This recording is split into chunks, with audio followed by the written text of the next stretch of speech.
வணக்கம். ஆகாஷ்வாணி புதுச்சேரி மாநிலச் செய்திகள் வாசிப்பவர் மலர்விழி.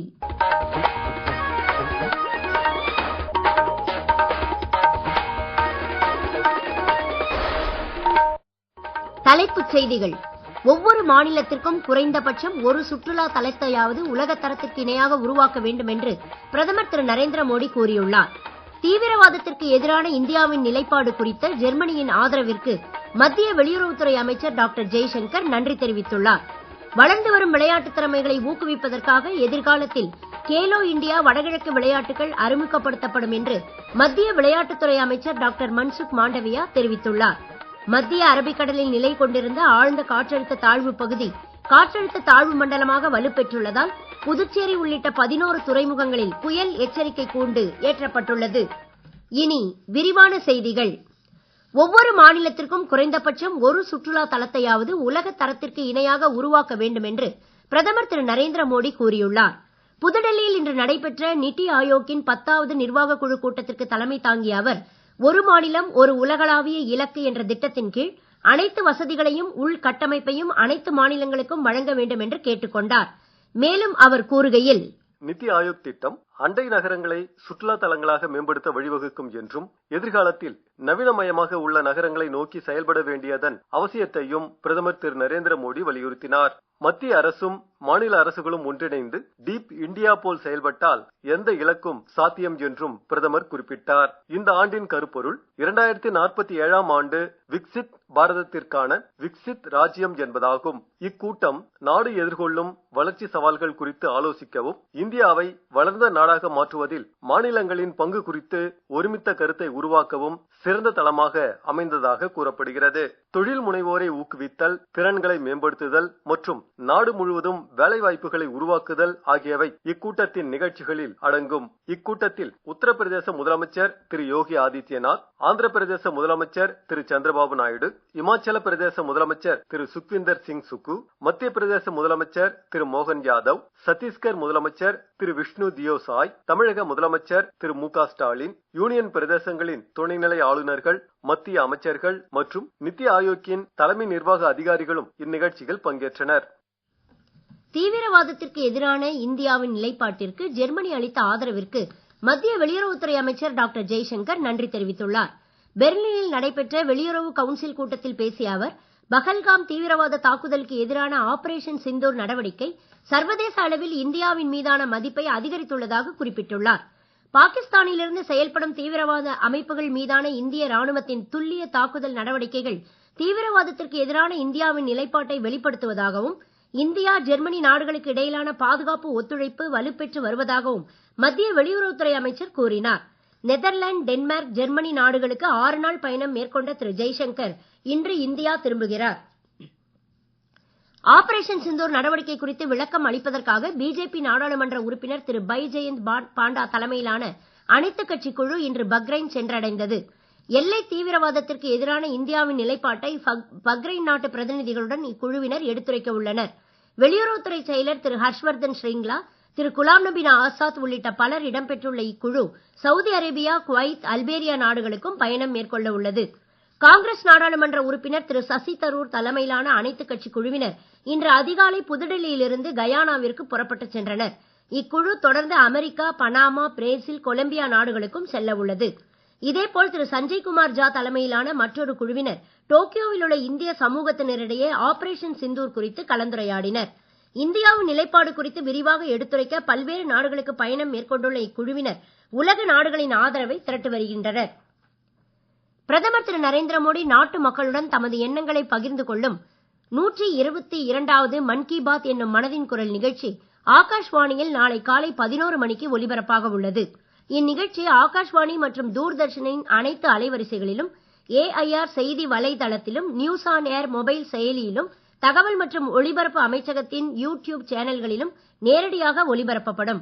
ஆகாஷ்வாணியில் பிரதமரின் ஹிந்தி உரையை தொடர்ந்து அதன் பிராந்திய மொழி வடிவம் இடம்பெறும். மீண்டும் இரவு 8 மணிக்கு இந்நிகழ்ச்சியின் தமிழாக்கம் மறு ஒலிபரப்பு செய்யப்படும். நீங்கள் கேட்டுக்கொண்டிருப்பது மாநிலச் செய்திகள். ஆகாஷ்வாணி செய்திகளை நேயர்கள் உடனுக்குடன் தெரிந்து கொள்ள எமது புதுச்சேரி மண்டல செய்தி பிரிவின் சமூக ஊடகங்களான @airnews_புதுவை என்ற எக்ஸ் பக்கத்தையும், all India radio news Puducherry என்ற பேஸ்புக் பக்கத்தையும், @RNU புதுச்சேரி என்ற யூடியூப் சேனலையும் அணுகலாம். செய்திகள் தொடர்கின்றன. ஆபரேஷன் சிந்தூர் நடவடிக்கையின் வெற்றியை நாம் கொண்டாடி வரும் வேளையில் இந்திய படையினரின் வீரத்தை நாடே போற்றுகிறது. இந்திய படையினருக்கு புகழாரம் சூட்டும் வகையில் ஆகாஷ்வாணி செய்தி பிரிவு சிறப்பு தொடர் ஒன்றை ஒலிபரப்பி வருகிறது. அந்த வரிசையில் 1971ஆம் ஆண்டு இந்தோ பாகிஸ்தான் போரின் போது ஸ்ரீநகர் விமானப்படை தளத்தை காப்பதில் அபார துணிச்சலை வெளிப்படுத்தி நாட்டிற்காக உயிர் தியாகம் செய்து பரம்வீர் சக்ரா விருது பெற்ற பிளையிங் ஆபீசர் நிர்மல்ஜித் சிங் ஷெகான் குறித்து ஒரு தொகுப்பு. பஞ்சாப் மாநிலம் லூதியானா மாவட்டத்தில் பிறந்தவரான பிளையிங் ஆபீசர் நிர்மல்ஜித் சிங் ஷெகான் 1967ஆம் ஆண்டு ஜூன் மாதத்தில் இந்திய விமானப்படையில் சேர்ந்தவராவார். அவ்வாண்டு டிசம்பர் 14ஆம் தேதி ஸ்ரீநகர் வான்பரப்பு 6 பாகிஸ்தானிய சாபர்ஜெட் விமானங்களால் அடுத்தடுத்து தாக்குதலுக்கு உள்ளாயிற்று. பிளையிங் ஆபீசர் நிர்மல்ஜித் சிங் ஷெகான் அந்த சமயத்தில் தயார் நிலை பணியில் இருந்தார். தலைக்கு மேல் எதிரி விமானங்கள் சுற்றிக் கொண்டிருந்த நிலையில் பிளையிங் ஆபீசர் ஷெகான் சொந்த பாதுகாப்பு குறித்து கொஞ்சமும் அஞ்சாமல் உயிரை துச்சமென எண்ணி தனது விமானத்தை மேலெழுப்பி 2 எதிரி விமானங்களை தாக்கினார். இதைத் தொடர்ந்து ஏற்பட்ட வான் மோதலில் எதிரிகளின் ஒரு விமானம் வீழ்த்தப்பட்டு மற்றொரு விமானம் தீப்பிடித்து எரியத் தொடங்கியது. அதே சமயத்தில் எதிரி படையினரின் வேறு 4 சாபர்ஜெட் விமானங்கள் அங்கு வந்து ஷெகானின் விமானத்தை சுற்றி வளைத்தன. பிளையிங் ஆபீசர் ஷெகான் இப்போதும் பின்வாங்காமல் தொடர்ந்து போராட துணிந்தார். இதைத் தொடர்ந்து தரையில் இருந்து குறைந்த உயரத்திலேயே கடும் சண்டை மூண்டதில் ஷெகானின் அயராத முயற்சிகளையும் மீறி அவரது விமானம் தாக்கப்பட்டு அவர் உயிர் தியாகம் செய்ய நேரிட்டது. ஆயினும் ஸ்ரீநகர் பகுதியை தாக்குவதான நோக்கம் கடைசி வரை நிறைவேறாமல் எதிரி விமானங்கள் பின்வாங்கின. பிளையிங் ஆபீசர் நிர்மல்ஜித் சிங் ஷெகானின் அபார துணிச்சல், விமானங்களை இயக்கும் திறன் மற்றும் உயிர் தியாகத்திற்காக மரணத்திற்கு பிந்திய முறையில் அவருக்கு பரம்வீர் சக்ரா விருது வழங்கப்பட்டது. பிளையிங் ஆபீசர் நிர்மல்ஜித் சிங் ஷெகானுக்கு நாடு தலை வணங்குகிறது.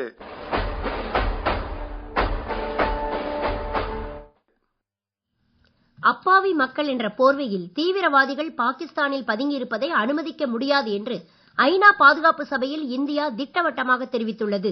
ஆயுத போராட்டங்களிலிருந்து பொதுமக்களை காப்பது குறித்து பாதுகாப்பு சபையில் நடைபெற்ற விவாதத்தில் பங்கேற்ற ஐநாவுக்கான இந்தியாவின் நிரந்தர தூதர் திரு பர்வதமேனி ஹரிஷ், எல்லைக்கு அப்பாலிலிருந்து பாகிஸ்தானால் தூண்டிவிடப்படும் தீவிரவாதத்தால் இந்தியா பல்வேறு பாதிப்புகளை எதிர்கொண்டு வருவதாக கூறினார். ஆபரேஷன் சிந்தூர் நடவடிக்கையில் கொல்லப்பட்ட தீவிரவாதியின் உடலுக்கு பாகிஸ்தான் அரசின் உயர் அதிகாரிகள், ராணுவம் மற்றும் காவல்துறை அதிகாரிகள் அஞ்சலி செலுத்தியதன் மூலம் தீவிரவாதத்திற்கு பாகிஸ்தான் ஆதரவு அளித்து வருவது உறுதியாக உள்ளது என்றும், மும்பை தாக்குதலிலிருந்து பஹல்காம் தாக்குதல் வரை பாகிஸ்தானுக்கு தொடர்பு இருப்பதையும் அவர் சுட்டிக்காட்டினார். இதனிடையே பாகிஸ்தானில் பதிவு செய்யப்பட்ட விமானங்கள் இந்திய வான் எல்லையில் பறப்பதற்கு விதிக்கப்பட்ட தடையை மத்திய அரசு ஜூன் 23ஆம் தேதி வரை நீட்டித்துள்ளது. தென்மேற்கு பருவமழை கேரளாவில் இன்று தொடங்கியுள்ளது.